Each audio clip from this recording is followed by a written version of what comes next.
Bonjour à tous et bienvenue sur la chaîne de So Tricot. Moi c'est Sofiana et aujourd'hui on se retrouve pour un nouveau journal créatif. Je vais vous présenter tout ce que j'ai fait durant le mois précédent puisque j'ai pas tourné pendant 3-4 semaines pour cause je suis partie en vacances et je vous raconte tout ça.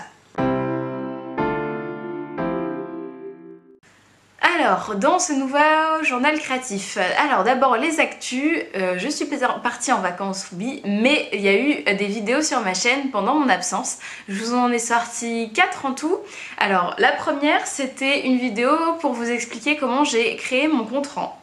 Alors, le compte-rang, c'est cette petite chose-là.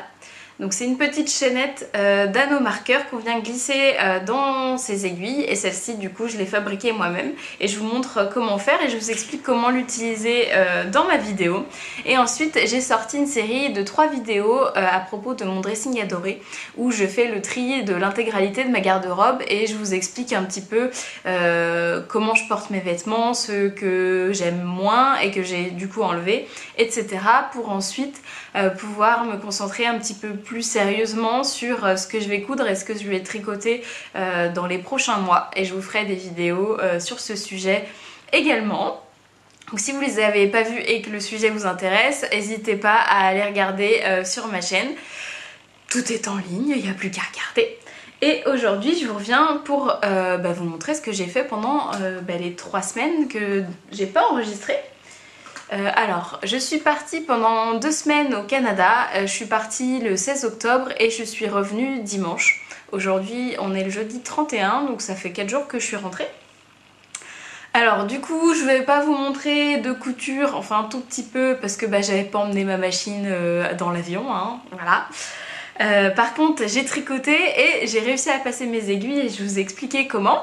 Et avant de partir, du coup, je voulais me concentrer sur les projets qui me restaient sur mes aiguilles. J'avais absolument envie de terminer le pull pour mon beau-père avant de partir en vacances et c'est chose faite. Donc je vais vous parler d'abord de ce projet fini. Alors du coup, je l'ai pas avec moi et puis je pense que vous l'avez bien vu dans le podcast parce que j'ai voulu lui offrir avant de partir en me disant que vu le temps qu'on avait, il serait bien au chaud dans son pull. Alors, le pull dont je vous parle, je vous mets la petite photo ici, c'est le Once and Floral de Maxime Cyr, donc, qui est un designer québécois, donc j'étais dans le thème, je suis restée Québec jusqu'au bout. Alors ce pull du coup je l'ai terminé juste avant de partir, donc j'ai rentré les fils le lundi et je suis partie le mardi. Je lui ai donné parce que c'est lui qui nous emmenait dans l'avion, donc voilà, j'étais super contente de moi. Je l'avais enfin terminé parce que c'était un projet super long, je l'ai commencé début août, donc 2 mois et demi sur un pull. En même temps c'est un pull en fingering que je tricotais en taille grand, donc en taille L si on remet en français. Parce que mon beau-père faisait 104 cm de tour de poitrine et j'avais envie qu'il ait de l'aisance. Donc la taille grand, il me semble que ça fait 110 ou 116 cm, j'ai pas vérifié avant de vous dire. Alors pour la taille, ça lui va nickel. Au final, les modifications que j'ai apportées, il y en a très peu. J'ai juste raccourci le corps parce qu'on est petit dans ma famille. Je pense que mon beau-père doit faire 1m70-75, quelque chose comme ça, donc c'est pas très très grand. Pour les tailles hommes en général, comment on appelle ça, les statures c'est plutôt 1m80, donc je les raccourcis pas mal. Je vous l'avais dit la dernière fois. Pour les manches au final je les ai pas raccourcies, j'ai bien fait les 47 cm indiqués. C'est juste que à la place de faire les 7 cm et demi de côte, j'en ai fait que 5 parce que je trouvais que c'était trop grand et j'ai préféré faire du jersey plus loin. Voilà. Pour la taille d'aiguille, j'ai pris ce qui a été recommandé pour l'échantillon que j'avais. Donc j'ai descendu 2 tailles d'aiguille, donc rien de significatif. Et le jacquard, ça s'est très bien passé, la grille est très bien faite. Ça m'a entraînée pour le jacquard à 3 couleurs parce que j'en avais jamais fait. Au final, au blocage, les mailles se sont vraiment bien lissées. Je vous mets une photo de près du jacquard, vous allez voir, la laine est top pour ça, je la recommande vraiment. J'ai adoré tricoter avec. Et du coup, pour finir sur ce qui est du design du pull, comme je vous le disais, le patron est très bien écrit, j'ai eu aucun problème, la taille est très bien, il le porte très bien. aucun souci, je vais le refaire pour moi, donc je vous en reparlerai encore une fois, mais je vais pas le faire tout de suite, donc vous avez un petit peu de marge, ça va. Et pour vous parler de la laine, parce que j'ai vraiment envie d'insister là-dessus, j'ai tricoté avec une laine des Toisons Bretonnes. Alors c'est leur base, en fait c'est des mélanges pour avoir les couleurs différentes. Donc moi j'ai le gris foncé, le gris clair et j'avais le écru. Donc voilà tout ce qui me reste du pull. Je les ai pesés. Donc ça c'est ma couleur principale. Il me reste en tout 70 grammes. J'avais acheté 4 écheveaux. Du coup j'ai utilisé 330 grammes de laine en tout pour un pull homme.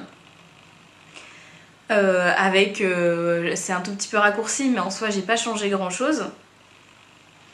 Pour les couleurs contrastantes, donc il y en avait une au milieu, le gris clair, c'est celle que j'ai le plus utilisée, il me reste 60 grammes, non 70, donc j'ai utilisé 30 grammes pour ce coloris là, et dans ce coloris là j'ai utilisé 15 grammes, donc autant dire qu'avec un mini ça passerait largement.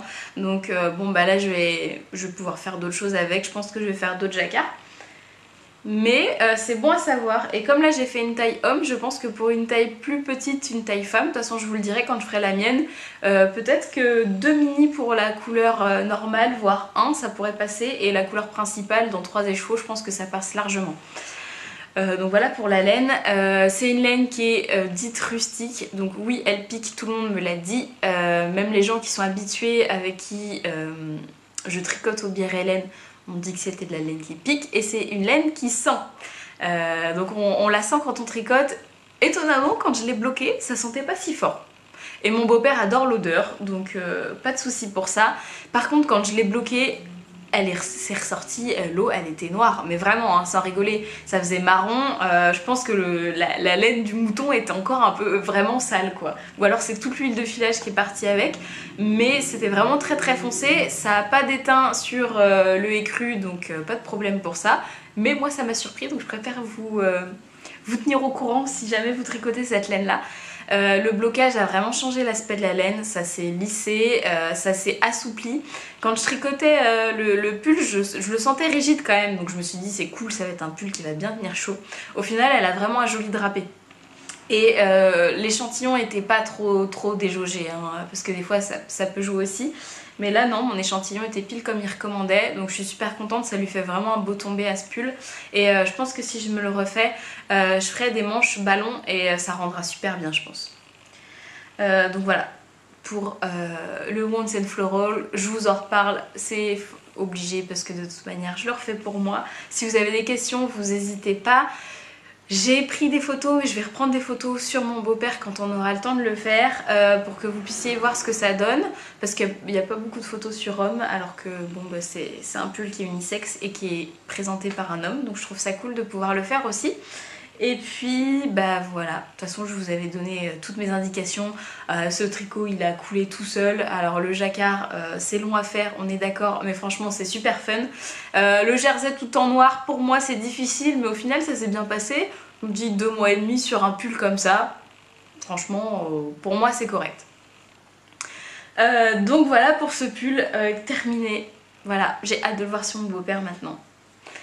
Et puis bah de retour sur mes aiguilles dans peu de temps.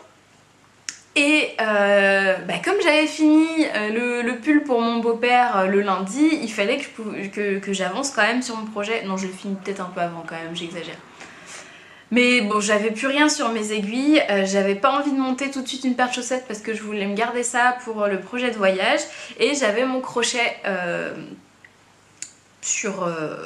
j'avais mon crochet en cours et je me suis dit bon bah c'est le temps de l'avancer, je vais pas enquiller quelque chose d'autre alors que ça c'est en cours, et puis bah du coup je l'ai fini. Donc bah voilà, j'ai fini tout ce qu'il y avait sur mes aiguilles. Alors du coup quand il était commencé, je crois que j'avais crocheté que ça du snood, donc je l'ai bien enquillé, j'étais à fond dedans, devant une série ça allait super bien une fois que j'avais compris comment faire le point. Donc en fait comment il se fait, alors le modèle c'est le Maliacol de The Little Monkey, c'est un modèle gratuit sur Ravelry et disponible sur son blog. Donc en fait là j'ai fait une couture mais normalement c'est un rectangle et on vient crocheter tout en long jusqu'à la hauteur qu'on voulait. Moi je voulais utiliser toutes mes pelotes au complet, c'est ce que j'ai fait. Il me reste vraiment rien à part le tout petit bout que j'avais détricoté mais qui est en trop mauvais état pour pouvoir être retricoté vu que c'est une laine bien poilue. Alors la laine que j'ai utilisée c'est la Katia Concept. Hop. Et la qualité c'est la Kena. Donc si on lit au-dessus, c'est écrit par là, c'est 78% alpaga et puis 22% polyamide. Donc c'est super doux. Moi je voulais qu'il y ait du polyamide parce que comme c'est un snood et que moi je les balade beaucoup, je les mets beaucoup, on fait de la rando avec etc. Donc je veux que ça puisse passer en machine quand même. Donc voilà le rendu de la laine. Et du point au passage. Donc normalement il se lit dans ce sens là. Alors la laine elle est super douce, par contre à crocheter franchement je vous le conseille pas parce qu'en fait c'est une chaînette donc il y a plein de petits fils et comme c'est poilu c'est super dur à voir ce qu'on est en train de faire. Du coup c'était un petit peu long pour ça, je pense que j'aurais mis beaucoup moins de temps à le faire avec une autre laine. Et puis mes points ressortent moins puisque comme c'est poilu les détails se voient un petit peu moins, mais ça fait un effet fondu que j'aime bien. Alors pour le col entier du coup j'ai utilisé mes 4 pelotes. Donc combien ça fait de grammes? Ça fait 120 grammes donc voilà, 4 fois 120 grammes, je ne ferai pas le calcul. Ça donne ça. Donc moi j'ai quand même une bonne hauteur, alors normalement elle recommande moins de centimètres, moi je voulais finir mes pelotes donc j'y suis allée à fond. Par contre j'avais fait moins de circonférence parce que je voulais que ce soit quelque chose qui me tienne vraiment près du cou et sur la photo on voit que ça dégouline un petit peu, donc au change je pense que enfin je dois avoir le même métrage. Pareil normalement sur son patron c'est recommandé de faire en worsted voire Aran. Donc elle utilise un crochet de 5 si je me trompe pas. Moi j'ai crocheté en 4 avec ma laine, je trouve que le rendu était plus joli. Donc j'ai un rendu qui est plus serré que ce qui est censé être. Et puis voilà, hein, une fois qu'on a compris le point, ça va tout seul. C'est mon premier ouvrage crocheté en entier qui soit autre que des amigurumi ou des petits accessoires. Celui-là je vais vraiment pouvoir le porter, du coup je suis contente. Pour les personnes qui crochettent pas, ce modèle là il paraît compliqué mais il ne l'est pas. Il n'y a que des mailles serrées à faire et des demi-brides. Point de base, normalement ça va. Après c'est juste des astuces de crocheter à tel endroit ou faire plusieurs fois la même répétition. Donc franchement vous pouvez y aller sans souci. Je pense que si j'ai réussi, vous pouvez y arriver aussi. Faut juste prendre son mal en patience parce que le point avec les boules, je pense que c'est comme en tricot, c'est les nopes, c'est long à faire. C'est long à faire, il y a beaucoup de manipulations pour avoir ce rendu là et du coup c'est des rangs qui sont quand même assez longs. Mais bon, voilà. Et si vous pouvez apercevoir l'intérieur, en fait une fois qu'on a fait le rectangle on vient faire une couture. Donc moi j'ai juste assemblé en faisant une chaînette, ce que je trouve le plus simple. Et je savais que je voulais mettre une doublure parce qu'en fait j'ai remarqué que quand je crochetais il y avait des jours entre les boules. Et je me suis dit que ça isolerait pas trop du froid. Donc il y avait une Pauline de Bière Hélène qui s'est tricoté un snood et qui l'a doublé avec une grosse polaire. J'avais trouvé l'idée géniale. C'est un truc qui tient bien chaud là. Et comme il me restait du jersey dans mon stock, je me suis dit bon je vais essayer, je vais voir si ça passe. Donc comment j'ai fait pour doubler mon snood? J'avais déjà cousu mon rectangle, donc je savais la circonférence qu'il allait faire. J'ai sorti un jersey, donc là pour le coup c'est un jersey rose que j'avais en reste. J'ai fait un sweat à ma mère et je me suis fait un sweat à moi, juste une bande au milieu. Je pense que je vous l'ai présenté celui-là. C'était un sweat avec une bande rose et le reste tout noir. Sinon il est sur mon Instagram. Donc j'ai sorti toutes les petites chutes que j'avais, j'ai posé mon col à plat sur ma table que j'ai bien étendu et j'ai mis mon jersey sur ma table. j'ai regardé autour, j'ai fait 2 rectangles avec une petite marge et je suis venue coudre mes rectangles endroit contre endroit à la machine à coudre avec un point stretch, donc juste un zigzag. Et une fois que j'ai fait ça, j'ai assemblé endroit contre endroit ma partie en jersey et ma partie crochetée et j'ai cousu à la machine. Oui, oui, oui, ça s'est passé très bien, pas de soucis, il faut juste y aller doucement pour pas prendre les noppes avec le pied de biche. J'ai cousu tout le tour. Voilà, là j'ai utilisé un point droit mais j'ai fait très serré pour être sûre que ça prenne bien toutes les mailles de mon crochet. Donc une fois que j'avais ces 2 parties là assemblées, en fait je suis venue faire une couture à la main. Donc je suis venue faire comme un ourlet que j'ai rentré à l'intérieur, j'avais tout épinglé et j'ai fait une couture à la main pour assembler ma doublure avec mon crochet. En fait, j'ai fait la doublure à la main, j'avais essayé à la machine mais je crois que j'ai pas compris le concept. J'ai retourné et ça avait assemblé les 2 bouts mais pas dans le bon sens. Donc j'ai tout défait et j'ai assemblé à la main, ce qui me paraissait être le plus facile finalement. Et comme je voulais que la doublure soit assemblée sur le bord des côtes et pas sur le bord de mon crochet, je trouve que c'était plus facile. Comme ça quand je le mets, on voit pas la doublure. Voilà.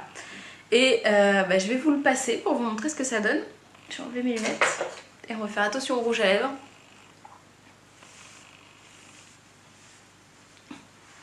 Hop. Donc voilà ce que ça donne. Ça me fait vraiment un gros col qui remonte bien, même derrière. Là ça me cache bien la nuque.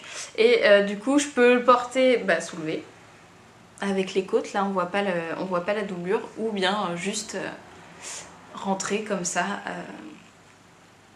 Voilà. Comme un snood classique. Donc il tient vraiment super chaud parce que du coup la doublure en jersey polaire plus le crochet en alpaga, on est bien, il est super douillet, je suis super contente. Je pense que je vais vraiment beaucoup le porter, c'était quelque chose qui manquait dans ma garde-robe. Si vous avez vu ma vidéo, vous avez vu que je suis en manque d'accessoires, j'avais pas assez de snood, j'ai pas de bonnet très chaud ou des bonnets qui me vont pas parce qu'ils remontent tout sur ma tête, et j'ai qu'une seule paire de moufles. Donc vous allez voir ce qui est prévu après, on est dans le thème. Donc là le nouveau snood, je l'ai fait en gris avec l'intérieur rose mais il se voit pas, puis de toute façon j'adore le rose, je le mets tout le temps. Je pense que ça va aller avec tous les manteaux possibles et imaginables. Le seul hic c'est que ça perd ses poils quoi, mais une fois que ça sera arrêté je pense qu'on sera bon. Donc voilà pour mon snood. Alors pour vous parler des tarifs, je crois que la laine c'était 16 €. J'avais pris 4 pelotes à 4 €, donc ça fait ça, 16 € pour la laine Katia Concept en alpaga. Et du coup la doublure c'est vraiment des toutes petites chutes de jersey, donc je pense que c'est même, enfin on va pas compter le prix, j'avais ça en stock. Si jamais 2 €, vous achetez un plaid pas cher, vous pouvez faire la doublure pareil, sans devoir acheter vraiment du tissu dans un magasin de tissu. Un plaid, même en recyclage, ça marche super bien. Ou un vieux quechua, parce que bon, on en a tous des vieux pulls comme ça, qu'on a traîné des années. Là, dans doublure de snood, ça fait très bien l'affaire. Donc je pense que là, j'ai mon snood pour cet hiver en alpaga et polyamide. Et le jersey, je pense que c'était un jersey de coton, pour 18 €. Donc ça reste correct, c'est plus cher qu'en magasin et encore ça dépend du snood, mais la qualité est vraiment top, j'ai vraiment ce que je voulais, je me suis éclatée à le faire. Donc voilà pour mon premier projet crochet. Donc voilà, j'avais crochet et couture dans le même projet. Pareil, hein, si vous avez des questions, que vous voulez le refaire ou des indications pour la couture machine avec le crochet, vous n'hésitez pas à me laisser des commentaires ou à m'écrire sur Instagram. Alors celui-là du coup il faut que je le prenne en photo. Oui, j'essaye de vous le dire comme ça me motive parce que j'ai vraiment du mal à photographier ce que je fais et j'ai tendance à tout de suite les porter. La preuve, je suis partie hier avec et il n'a pas encore été photographié. Ouais, moi je suis pas du mythe de la podcasteuse qui vous montre des trucs qui n'ont jamais été portés pour peur de les tâcher, etc. Ça fait partie de la vie de l'objet. Moi je l'ai fini, je suis trop contente, j'ai envie de le porter, donc je le porte et bah, quand je sais pas, comme quand je filme, je vais pas attendre le truc bien plié dans un coin. S'il est taché, il sera taché, de toute manière, voilà. Le risque, c'est le rouge à lèvres, quoi. Donc voilà pour mes projets. Donc bah du coup, 2 projets finis. Et puis bah, j'avais plus rien sur mes aiguilles. J'avais tout fini. J'avais tout terminé. Alors celui-là, du coup, je l'ai terminé cette semaine. Je l'ai repris en fait quand je suis rentrée de vacances en me disant si je le finis pas maintenant, je vais castonner plein de trucs et je vais pas réussir à le terminer. Donc je l'ai terminé. Et pendant mes vacances, ce que j'ai tricoté, parce que oui, on emmène un tricot en vacances, c'est bien connu, j'en ai emmené qu'un, donc déjà ça va. J'en ai emmené qu'un parce que de toute façon j'avais qu'un bagage cabine pour partir pendant 10 jours au Canada. Donc mon option c'était les chaussettes. Sauf que juste avant de partir, j'ai un petit peu angoissée en me disant est-ce que mes aiguilles vont passer dans l'avion? Je suis partie à Lisbonne et j'avais mes aiguilles Aya Sharp en plus en Magic Loop pour faire des chaussettes, c'est passé sans souci. Après là vu que c'était pas en Europe et que je connaissais pas la compagnie, j'avais un petit peu plus peur de savoir si ça allait passer. Je sais qu'aux États-Unis ils sont quand même très stricts, je me suis dit peut-être qu'au Canada ils font attention. Donc je me suis dit qu'est-ce que je prends à tricoter, puisque comme j'ai pas de bagage en soute, si on prend mes aiguilles c'est mort. Bon, j'aurais dû racheter sur place. Et de toute façon j'avais prévu de tricoter des chaussettes. Ça c'était sûr, c'est un petit projet, c'est ce qui est le plus facile à emmener je trouve. Je vous avais présenté la laine d'Anna du bruit des aiguilles, donc celle-ci avec laquelle j'avais envie de tricoter.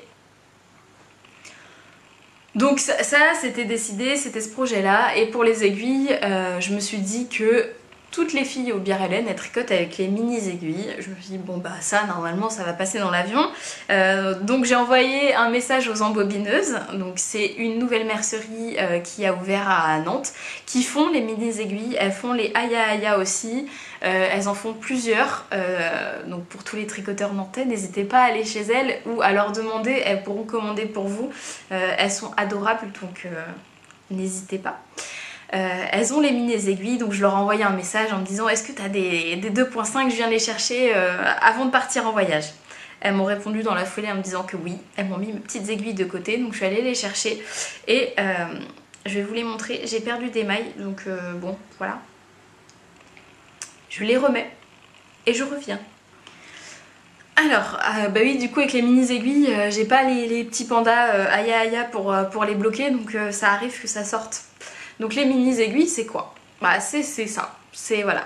C'est vraiment des mini aiguilles, hein. Si vous voyez mon doigt à côté, c'est vraiment tout petit. Et en fait c'est sur un mini câble. Donc moi celle que j'ai achetée c'est des 23 cm. Donc pour vous montrer... Ah, c'est pas la bonne pochette. Ah non, je peux pas vous montrer. Bon, voilà, c'est Aya 23 cm. Donc j'ai pris en 2,5 parce qu'elles avaient pas de 25, donc je me suis pas embêtée. Moi j'alterne souvent, donc là j'ai pris en 2,5. Donc c'est tout petit. C'est vraiment juste pour faire des chaussettes quoi, ou des manches. Mais je pense que là, franchement, pour les manches, moi sachant que je fais des manches larges, ça passerait pas. Donc là, aucune raison que ça ne passe pas dans l'avion et effectivement j'ai passé les douanes sans qu'ils me posent de questions, hein. Ils n'ont pas fait attention. J'ai pu tricoter dans l'avion avec. Alors c'est la première fois que j'utilise ces aiguilles là. Alors pour vous en faire un retour, j'ai pas eu de mal à tricoter avec. En revanche, je peux pas tricoter de la manière dont j'ai l'habitude de faire. Moi d'habitude je tricote avec ma main droite et je lâche mon fil à chaque fois pour faire passer mes mailles. Là avec ces aiguilles là j'ai pas réussi à faire comme ça parce que comme elles sont toutes petites, ça m'oblige à me crisper à chaque fois que je dois reprendre mon fil. Donc j'ai pas trouvé ça agréable. Comme j'avais déjà essayé de tricoter à la continentale, je me suis dit que là il n'y aurait pas de souci. Effectivement, le fait de tenir le fil toujours dans la main gauche et du coup de jamais lâcher mon fil, j'arrive pas à le faire de la main droite, allez savoir pourquoi. Là en tricotant à la continentale, ça me permet du coup de jamais lâcher mes aiguilles, d'avoir une position qui est un petit peu plus confortable. Alors moi je trouve pas que ce soit trop petit parce que bon, de toute façon j'ai des petites mains donc déjà... ça me pose pas tellement de soucis et je peux tricoter sans problème. Du coup j'ai tricoté en continental, donc voilà, j'ai fait une chaussette entière pendant mon voyage. Voilà, j'ai fait une chaussette entière et j'ai réussi à faire l'intégralité de ma chaussette sur les petites aiguilles, parce que souvent on pose la question, est-ce qu'on arrive le talon, est-ce qu'on arrive à faire les pointes des chaussettes? Moi j'ai réussi. Alors je vous explique ma chaussette et puis je vous dis comment je suis passée avec les aiguilles. Alors pour la laine, là vous allez mieux la voir. C'est une laine du bruit des aiguilles, donc de Anna. Le coloris c'est Take Care. Alors on est sur un coloris un petit peu sorbet comme ça, avec du bleu, un bleu violet, un rose et un blanc. Donc pour l'alternance, si je vous montre un petit peu plus près. Voilà pour les rayures. Alors c'est sa base classique. J'ai encore l'étiquette, hein. Je fais ça bien Anna, juste pour toi, parce que normalement... alors sa base c'est la base fingering 85-15 et 400 mètres pour 100 grammes. Donc 85-15 c'est 85% de mérino superwash et 15% de nylon. Donc voilà pour la laine. Moi j'ai pris la balle de 100 grammes parce que voilà. Moi je prends toujours 100 grammes en me disant que de toute manière j'arriverai à passer 2 paires de chaussettes, que ce soit une pour homme et une pour femme, ou alors carrément pour enfant, mais en général moi j'arrive à passer une paire pour moi et une paire pour Francis, Francis fait un 42 ou 43 et moi je fais un 37 et j'arrive à passer 2 paires de chaussettes. Alors c'est pas 2 paires hautes, mais avec des contrastants etc, j'arrive toujours à m'arranger. Donc là je lui ai pris 100 grammes.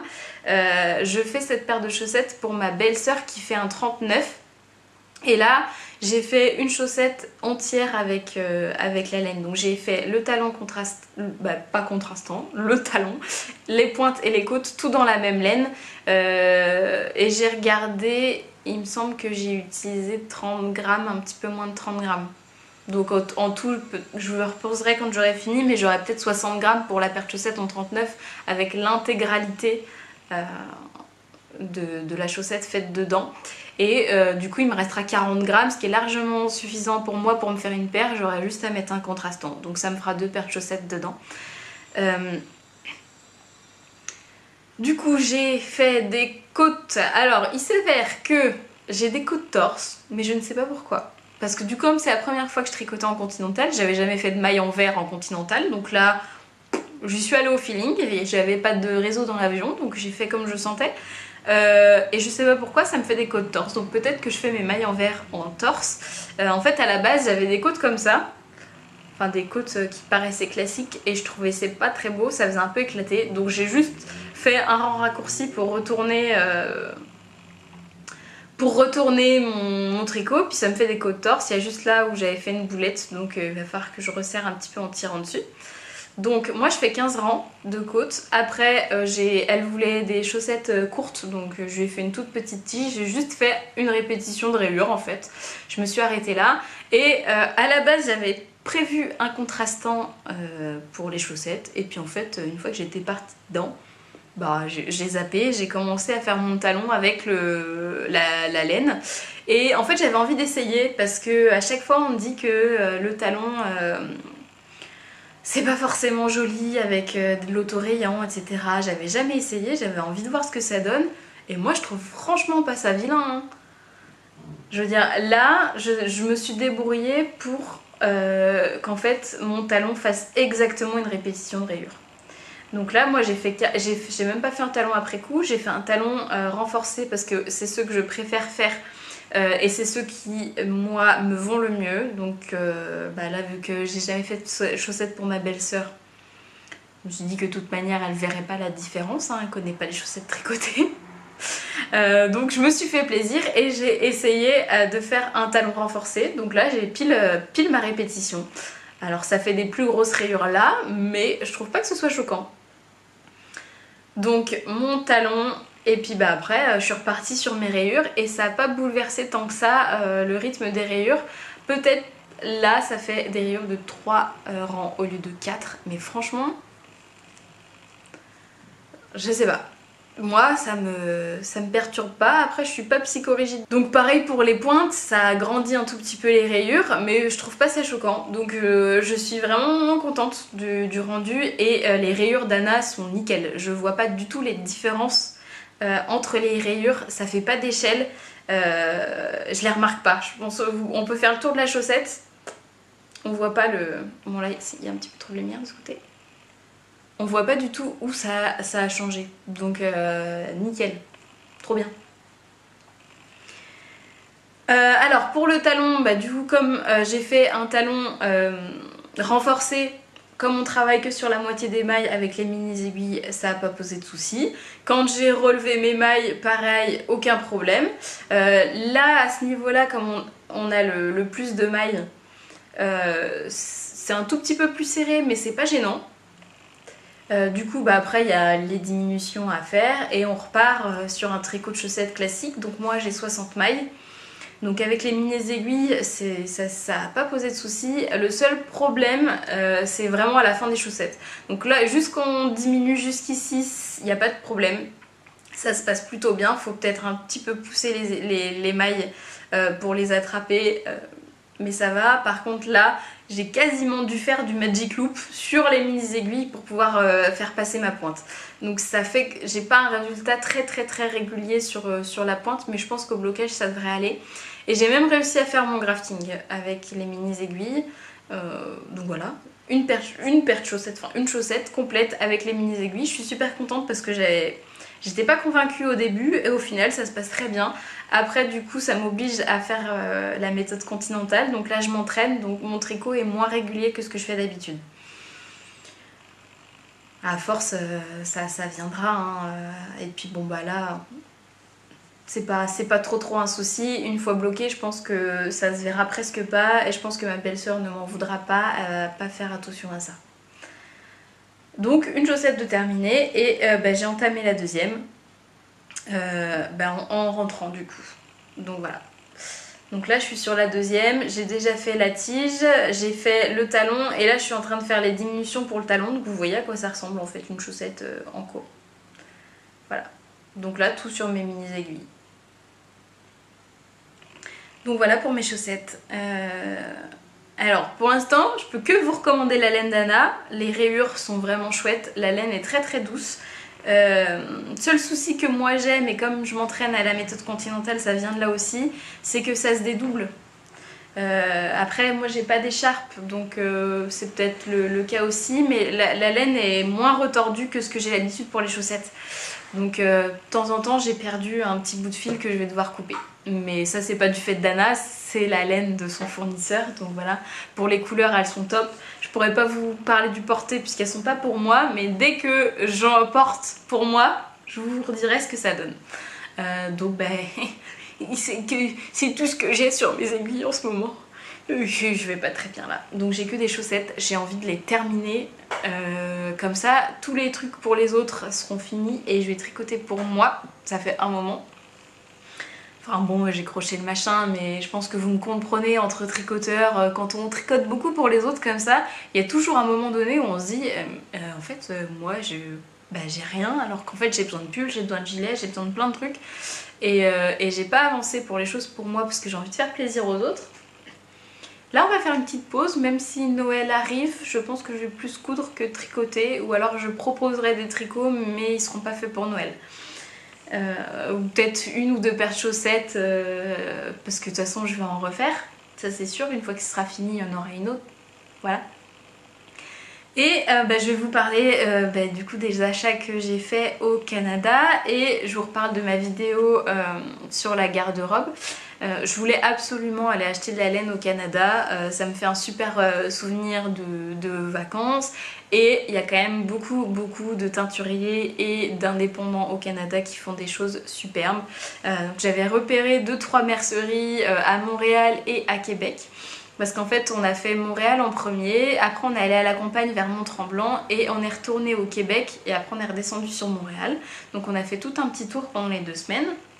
J'avais repéré 2-3 boutiques et je me suis dit si on a le temps on pourra passer voir. J'avais déjà en tête les projets que je voulais faire, je trouve ça plus facile pour ma part d'acheter de la laine comme ça.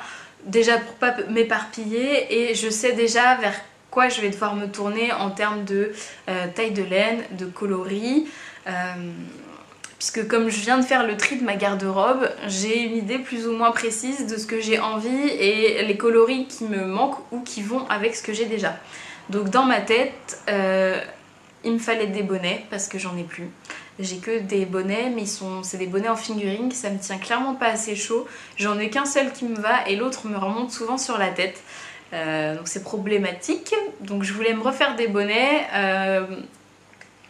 J'ai fait des Oslo pour mon copain et ma soeur que je trouve génial et j'en ai pas pour moi. Donc dans ma tête, je voulais me faire un Oslo. C'est dans mes 9 projets de l'année. C'est un cal qui est organisé par Bobine et Pelote. Pour l'instant, j'ai fait que 2 tricots sur mes 9 projets. Il y aura la Oslo en 3e tricot, mais ça ira pas plus loin. J'avais pas prévu de tricoter des aussi gros projets pour les autres, donc ils sont juste repoussés. Et puis là, comme je me refais un tri dans ma garde-robe, je vais peut-être revoir les projets pour l'année prochaine. Je voulais faire un autre bonnet un peu plus épais que la Oslo pour pouvoir tourner, le temps de les laver, etc. Puis en fonction de la tenue. Et j'ai une seule paire de moufles que j'adore. Je la mets tout le temps, mais comme c'est ma toute première et c'était mon tout premier jacquard, ici ça allait et puis par là elles sont vraiment trop larges, ce qui me fait que ça me tient pas forcément chaud à cet endroit là. C'est un peu critique hein, quand même pour des moufles. Donc je voulais me refaire une paire de moufles à la fin du tri que j'ai fait. C'était vers ces projets là que je voulais me tourner. Je me suis dit que je trouverais la laine au Canada pour faire tout ça. Alors je suis allée dans une mercerie qui s'appelle Madeleine, c'était au Québec, c'était juste à côté de là où on logeait. Il y avait un jour où il pleuvait vraiment beaucoup, on n'a pas pu faire de rando ou quoi que ce soit. Donc on a fait un centre commercial où il y avait carrément un centre d'attraction à l'intérieur. Truc de ouf pour des Français, hein, ça n'arrive jamais. T'as genre juste le petit carrousel mignon pour faire patienter les enfants à la caisse. Mais là t'avais carrément la montagne russe, la patinoire. C'est un truc de malade le centre commercial là-bas. Et du coup après on a fait le magasin de laine. Et ben je vous fais pas patienter plus longtemps, je vous montre ce que j'ai acheté. Alors pour commencer, ma paire de moufles. Je vais faire les moufles de Yarnflex, donc Audrey. Le modèle c'est Albiera, je vous le mets ici. C'est une paire de moufles avec une torsade sur le devant, des côtes torse. Et elles sont convertibles en fait, je trouve ça vraiment génial. J'aime beaucoup ce que fait Yarnflex, mais j'ai jamais eu l'occasion de tricoter un de ses modèles. Je suis son podcast, je trouve sa démarche vraiment géniale. Elle remet au goût du jour le tricot, mais aussi elle nous rappelle à chaque fois l'importance de l'échantillon, des matières qu'on utilise, etc. Et je trouve sa démarche importante et je trouvais que du coup tricoter son modèle de moufle ça te permet de la soutenir et en même temps de pouvoir essayer son travail. Pouvoir lire comment elle écrit ses patrons, etc. Les moufles sont sublimes. J'ai choisi cette paire de moufles aussi parce que le pouce est sur le côté. Et moi mes moufles c'est des moufles hors jacquard traditionnels, ce qui fait que le pouce est sur l'avant. Ça me gêne pas, mais j'aimerais bien essayer une autre pour voir si c'est plus pratique ou pas. Puis le fait qu'elle soit convertible, je trouve ça pratique. Je vais peut-être pas les faire convertibles, quoique, mais au moins j'aurai la technique et je pourrais les refaire même si je fais pas la torsade, etc. De toute façon c'est la démarche d'Audrey. Le but c'est de pouvoir avoir des patrons qui soient déclinables et qu'on en fasse ce qui nous plaît à la fin. Donc je me suis choisi une laine. Alors voilà. Donc c'est une laine en worsted, le patron d'Audrey, et en DK, mais je me fais pas de soucis vu tout ce qu'elle nous fait sur l'échantillon, je vais bien réussir à retomber sur mes pattes pour avoir la bonne taille. Alors c'est une worsted, la laine c'est une laine de Fibrelia. Alors du coup voilà, une laine de Fibrelia, alors la base c'est Malito, le coloris Dahlia. Alors on est sur du 100% Merino Superwash, mais pour des moufles je me voyais pas prendre autre chose. C'est un truc qui salit vite. Mes moufles d'avant sont blanches et noires et franchement, et mes mitaines aussi blanches, quelle idée. Ça se salit donc je les mets souvent en machine. Et on est sur du 185 mètres pour 115 grammes. Donc voilà pour la paire de moufles. Je trouve le coloris est super beau. Blanc avec plein de speckles violets comme ça, moi j'adore le violet. Voilà, j'avais envie d'essayer, de voir ce que ça donne. Alors c'est pas une laine que recommanderait Audrey, elle avait plus recommandé du poilu pour qu'on voit pas la démarcation quand on va faire le convertible. Moi je pense que ça me gênera pas et au pire je ferai pas le convertible. Je trouve que cette laine était super jolie, ça ira bien avec le reste que j'ai choisi, avec mon snood, avec les bubbles, les speckles. On y va, ça va être sympa. En plus comme il est doublé rose, je pense que ça va bien le faire. Donc vous comprenez là, je me refais mon kit d'hiver. Je suis frileuse, donc voilà. Donc prochain projet, des moufles dans cette laine là. Et ensuite on passe aux laines pour les bonnets. Donc je vous ai dit que je voulais faire 2 bonnets. Alors la première c'est du coup le Oslo Hat de Petite Knit. Et du coup j'ai choisi cette laine-ci. Alors j'ai choisi cette laine là parce que c'est une laine qui est issue d'alpaga élevée au Canada. Et plus particulièrement il me semble que c'est à Sherbrooke. Donc c'est vraiment juste à côté de Québec. Et la personne qui élève les alpagas, les thons, file la laine, teint la laine et vous la présente en écheveau. Donc là c'est vraiment le circuit entier et je trouvais ça génial de pouvoir proposer ça. Donc là la personne elle le file pour la mercerie, donc qui est Madolaine. Donc là ça s'appelle Ma Laine Maison, laine filée par Annie Blackburn pour Madolaine. Donc voilà. Et la base que j'ai choisie c'est une base 100% bébé alpaga, il y a 124 grammes et on est sur de la fingering. Alors moi ça me paraît un peu épais pour de la fingering, mais comme c'est filet main et que j'ai jamais essayé, je sais pas ce que ça va donner. Donc là déjà on est sur 2 épaisseurs de laine différentes. Donc je vais voir ce que ça donne. Après c'est la Oslo, donc c'est juste du jersey. Donc je pense que ça va rendre vraiment joli. Le fait de toute façon que ce soit irrégulier, ce sera pas gênant sur du jersey. Ça va lui donner une petite texture sympa. Et puis du coup bébé alpaga c'est super doux quoi. Et là je sais même pas si je vais pouvoir vous rendre la couleur. Parce que alors je pense pas que ce soit teint de manière quoique épinette bleue à taux. Peut-être que c'est teint de manière comment on dit, naturelle. Mais on est sur un vert qui tire des fois sur du bleu. Donc un vert un peu forêt. Et la couleur est magnifique. Et c'est super doux.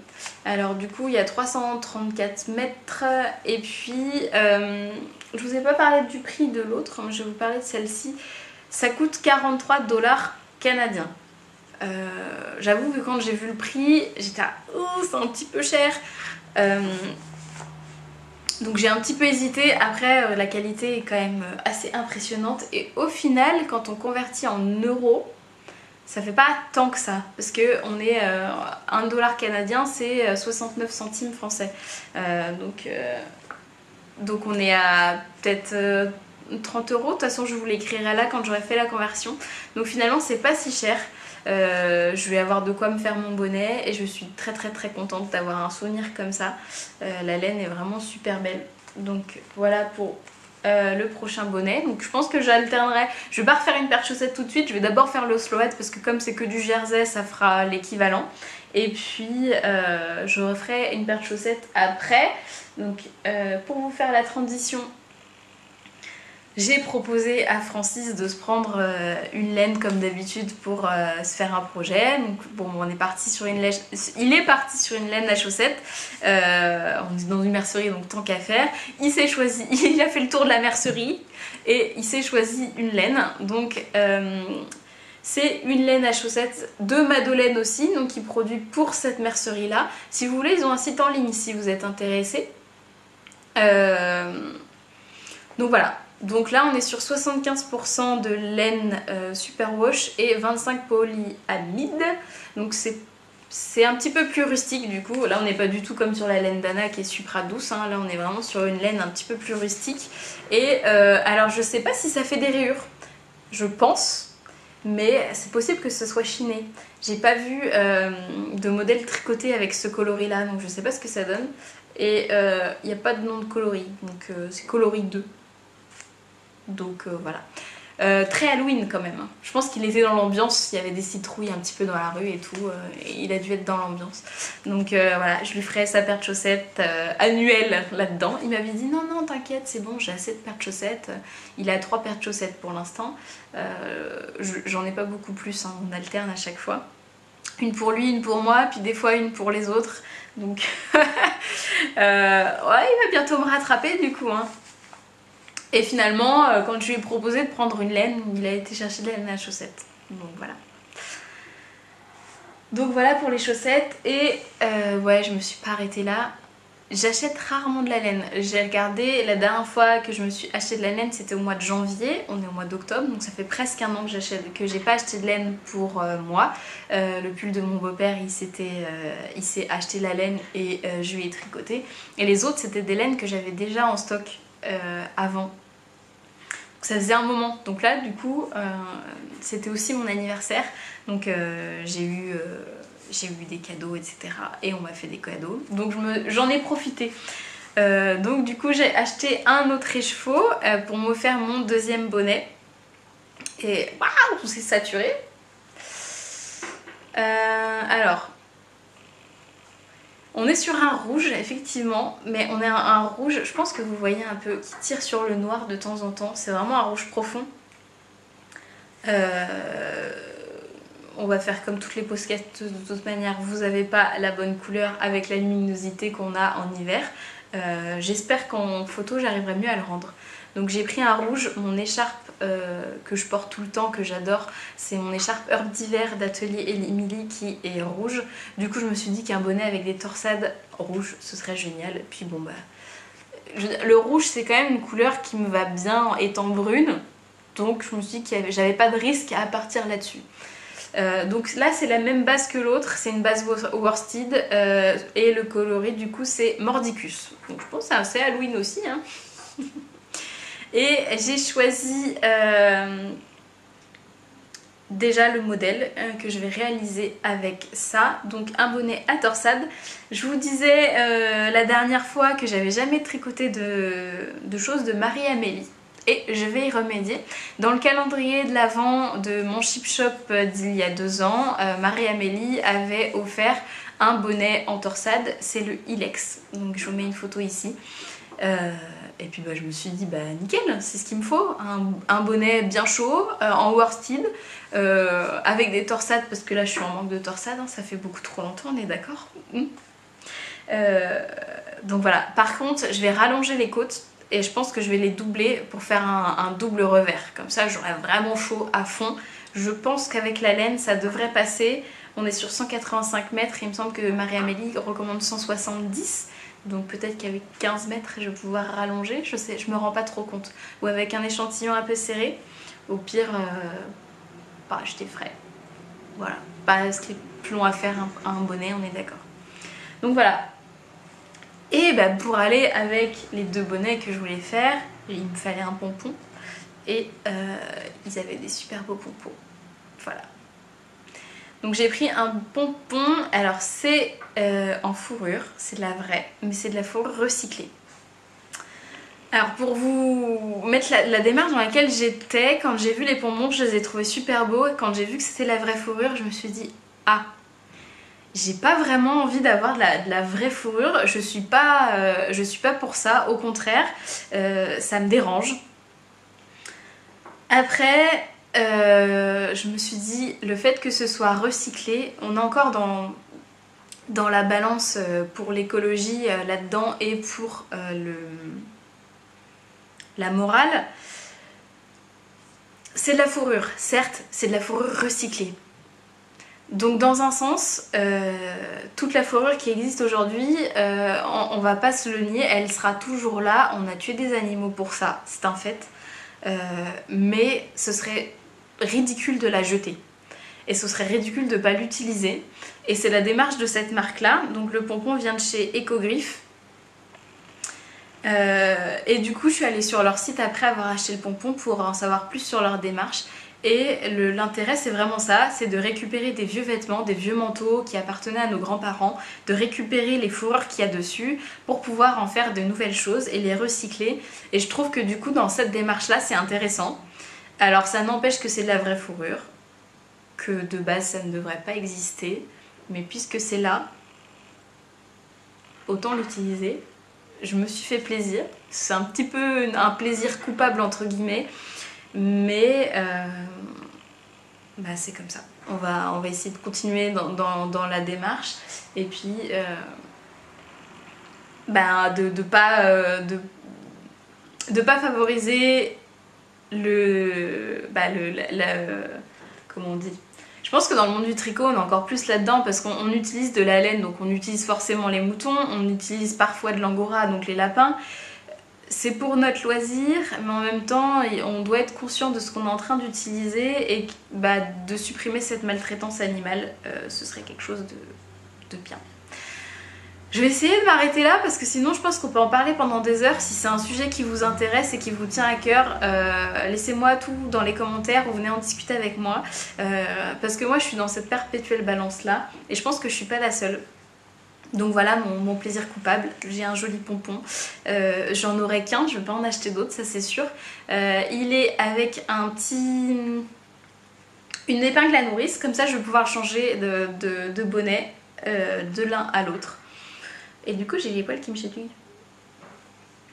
Donc voilà pour mes achats et pour mes futurs projets, donc de l'accessoire à fond. Et puis je pense qu'en parallèle je commencerai le pull que je vous ai parlé la dernière fois. Et puis on va s'arrêter là. Pas de couture, pas de broderie, je reprendrai ça petit à petit maintenant que je suis revenue chez moi et je vais retrouver un rythme. Et on se retrouve sur les réseaux comme d'habitude. À la prochaine!